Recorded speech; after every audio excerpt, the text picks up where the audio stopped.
Today, derivatives play a crucial role in the global financial markets, representing a sector with a notional value running into hundreds of trillions. Professor Graham, can you shed some light on how derivatives evolved to capture such immense market value? Certainly, derivatives have their roots in mathematical concepts pioneered by thinkers like Louis Bachelier, whose work laid the foundation for the Black-Scholes model decades later. This allowed derivatives to transform from rudimentary hedging instruments into sophisticated financial tools. And yet, despite their utility, derivatives have often been portrayed as a double-edged sword. Is there a measure of truth to such concerns?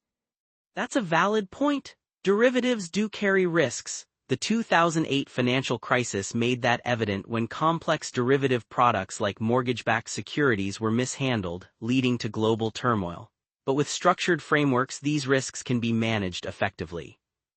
So should investors be cautionary or optimistic about the future use of derivatives? Looking forward, the key lies in education and better regulatory oversight, which can demystify these instruments and encourage their strategic use. Derivatives, when understood and utilized correctly, are viable components of sound financial planning.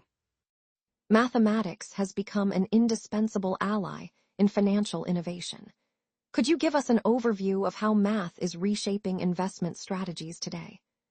Mathematical models like those employed in quantitative analysis allow firms to deploy strategies such as dynamic hedging and risk-neutral pricing. For example, Jim Simon's fund has consistently outperformed markets by leveraging systematic mathematical techniques. Yet some criticize this heavy reliance on mathematical models, arguing it could lead to overfitting or even market dependencies. What do you say to such critiques? A fair critique? Indeed, there's always a danger of over-reliance on prescriptive formulas. However, by continuously updating models with real-time data, firms can mitigate these risks. The field is increasingly implementing robust machine learning algorithms to optimize outcomes. Considering these advancements, how do you foresee the role of mathematics in finance evolving? Mathematics' role will only expand as computational power increases. We're on the cusp of integrating even more sophisticated data science techniques, potentially unveiling new market insights and efficiencies. It's an exciting time for quantitative finance enthusiasts.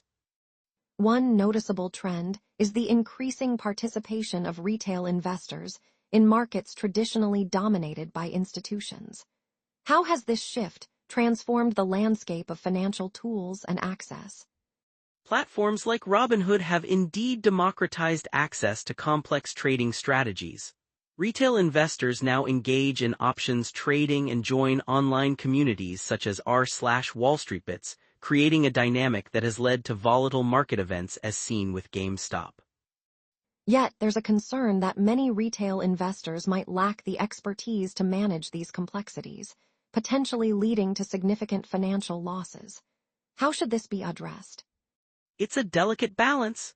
The key is in enhancing financial literacy through educational resources.